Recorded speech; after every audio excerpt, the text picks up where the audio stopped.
جب یہ دودھ پلانے کے بعد ابو لہب کی لونڈی گھر پہ جاتی ہے تو ابو لہب نے کہا کہ آج تم بہت دیر سے آئی ہو، اتنی دیر کے لیے میں تھوڑی بھیجتا تھا تمہیں، جاؤ برتن مانجو، کپڑے دھلو اور واپس چلی آؤ، آج تم نے کافی دیر لگائی۔ تو صوبیہ نے یا صویبہ نے کہا آقا میرے مالک آج تھوڑی سی دیر اس لیے ہو گئی ہے کیونکہ آج آپ کی بھابھی نے، آج آمینہ نے ایک بچے کو پیدا کیا، چاند کا ٹکڑا آج اس کی گود میں آیا ہے،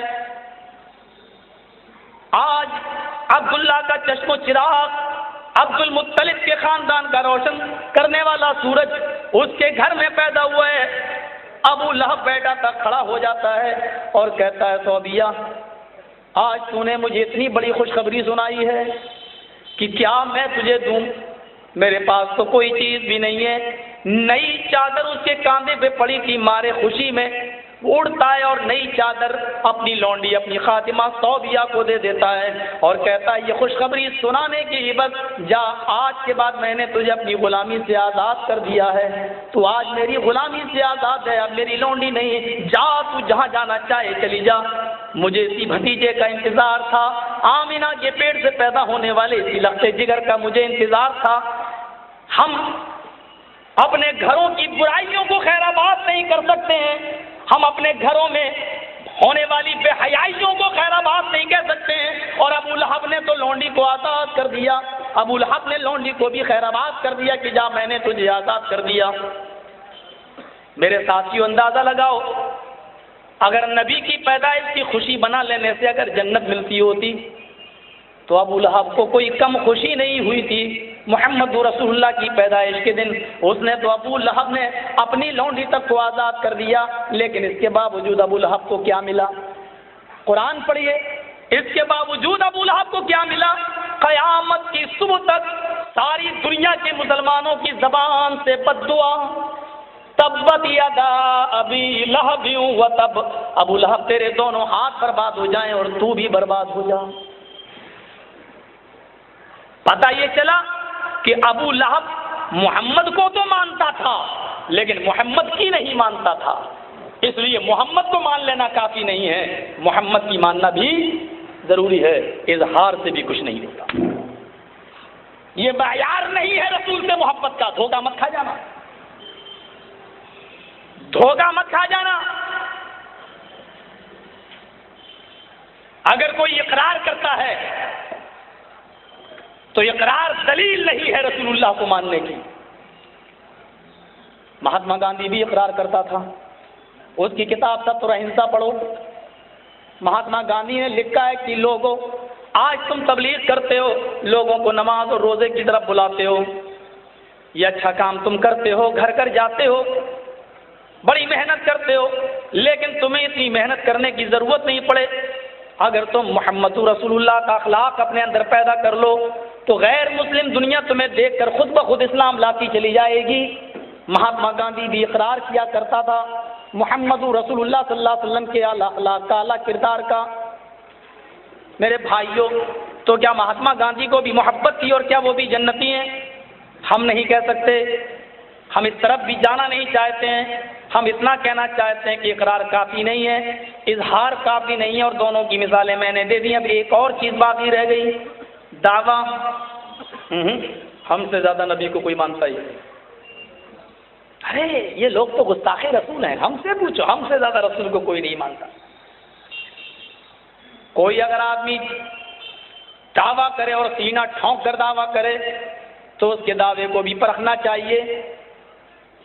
دعویٰ کر لینے سے بھی یہ مسلمان ہونے کی دلیل نہیں ہے اور کسی کے جنتی ہونے کی اور محمد رسول اللہ کو ماننے کی دلیل نہیں ہے۔ آپ دعویٰ کیا کریں گے؟ اگر دعوے سے کوئی آدمی جنتی ہو رہا ہوتا تو منافقوں کا دعویٰ دیکھو جو وہ جناب محمد رسول اللہ صلی اللہ علیہ وسلم کے تعلق سے کیا کرتے تھے۔ قرآن اٹھاؤ، سورہ منافقون پڑھو، سورہ منافقون پڑھو، آیت کی شروعات ہی وہیں سے ہوتی ہے، اذا جاءک المنافقون قالوا نشہد انک لرسول اللہ۔ منافق کیا کہتے تھے اللہ کے رسول کو؟ اور دنیا جانتی ہے کہ منافق زبان سے کہتے تھے کہ آپ اللہ کے رسول ہیں، لیکن دل سے رسول نہیں مانتے تھے۔ لیکن یہ منافق جب اللہ کے نبی کے پاس آتے تھے تو کیا کہتے تھے؟ اللہ نے نبی سے کہا، اے نبی ہوشیار رہنا، خبردار ہو جانا ان منافقوں سے۔ یہ منافق جب آپ کے پاس آتے ہیں، اذا جاءک المنافقون، دیکھیے قرآن کی سورہ منافقون کی شروعات یہیں سے ہو رہی ہے، اذا جاءک المنافقون قالوا نشہد، دیکھیے نشہد کے ساتھ، جب یہ منافق آپ کے پاس آتے ہیں، قالوا تو کہتے ہیں، نشہد ہم گواہی دیتے ہیں، انک لرسول اللہ، انا کا اسم ہے اور رسول اللہ یہ انا کی خبر ہے۔ علماء بیٹھے ہیں جانتے ہیں جب انا بھی آ جائے اور انا کی خبر پر لام بھی داخل ہو،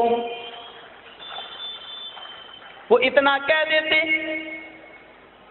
ان رسول اللہ یا انک رسول اللہ تو کافی تھا، لیکن وہ کیا کہہ رہے ہیں؟ انک لرسول اللہ، انا بھی کہہ رہے ہیں جو یقین کے معنی میں جو تیقن کا فائدہ دیتا ہے، اور رسول کے اوپر لام بھی داخل کرتے ہیں۔ اب اس کا ترجمہ یہ ہوگا، اے اللہ کے نبی ہم تو دل کی گہرائیوں سے اس بات کی گواہی دیتے ہیں، پورے زور و شور کے ساتھ اس بات کی گواہی دیتے ہیں کہ آپ کو یقیناً ہر حال میں اللہ کے رسول ہیں۔ ہم دل کی گہرائیوں سے گواہی دیتے ہیں کہ ہم آپ کو اللہ کا رسول مانتے ہیں۔ دیکھیے منافقوں کا دعویٰ کتنے زور و شور کے ساتھ ہے، اور انا کی خبر پر لام کے ساتھ ہے۔ کیا کہا؟ اذا جاءک المنافقون قالوا نشہد انک لرسول اللہ، جب یہ منافق آپ کے پاس آتے ہیں تو کہتے ہیں انک نشہد انک لرسول اللہ، اے اللہ کے نبی ہم تو گواہی دیتے ہیں کہ آپ تو ہر حال میں یقین کے ساتھ ہم گواہی دیتے ہیں، دل کی گہرائیوں سے گواہی دیتے ہیں کہ آپ تو بے شک اللہ کے رسول ہیں، آپ تو ہر حال میں اللہ کے رسول ہیں۔ اللہ فرماتا ہے واللہ یعلم، اللہ تو جانتا ہی ہے کہ آپ اللہ کے رسول ہیں، اللہ کو تو علم ہی ہے کہ آپ اللہ کے رسول ہیں، آپ میرے پیغمبر ہیں، یہ تو اللہ کو معلوم ہی ہے۔ اللہ نے بھی اسی انداز میں گواہی دی، اور اللہ نے بھی اسی انداز میں منافقوں کو جھوٹا کہا، واللہ یشہد ان المنافقین لکاذبون، اللہ نے بھی ان اور لام کے ساتھ گواہی دے دی اور فرمایا دنیا والوں اور آئے میرے نبی سن لو، اللہ کو تو معلوم ہے کہ آپ واقعی اللہ کے رسول ہیں، لیکن منافق جو کہہ رہے ہیں کہ میں دل کی گہرائیوں سے گواہی دیتا ہوں کہ آپ اللہ کے رسول ہیں، تو اللہ بھی گواہی دے رہا ہے، واللہ یشہد، اللہ بھی گواہی دے رہا ہے، ان المنافقین لکاذبون، کہ منافق ہر حال میں جھوٹے ہیں، منافق اپنے دعوے میں جھوٹے ہیں۔ یہ منافق آپ کو زبان سے رسول مان رہے ہیں لیکن دل سے آپ کو رسول نہیں مان رہے ہیں۔ تو منافق بھی دعویٰ کرتے تھے کہ آپ اللہ کے رسول ہیں، لیکن منافقوں کا صرف دعویٰ تھا، دل سے ماننا نہیں تھا، اس لیے اللہ تعالیٰ نے ان کی گواہی کو گواہی نہیں مانی اور ان کو مومن نہیں مانا۔ میرے بھائیو، آج ہم بھی دعویٰ کرتے ہیں کہ ہمیں اللہ کے رسول سے محبت ہے، صرف دعویٰ ہے، اس دعوے کو کتاب و سنت کی کسوٹی پر پرکھو کہ اس دعوت کا معیار کیا ہے اور اس دعوے کا معیار کیا ہے، اور اس معیار پہ ہم پورا اتر رہے ہیں کہ نہیں اتر رہے ہیں۔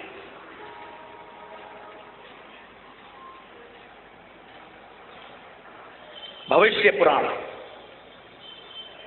پرتی سرگ پرو کھنڈ 3 ادھیائے نمبر 3 اور منتر نمبر 19، یہاں سے شروع کرتے ہیں۔ چتربھیراتربھیدیو کرشیامی کلیچھیم بھونتو باندھوا دیوا سواشینا اترشیتھا۔ انتم مہارشی، انتم سندیشہ، آخری نبی جب اس دنیا میں آئے گا، چتربھیرات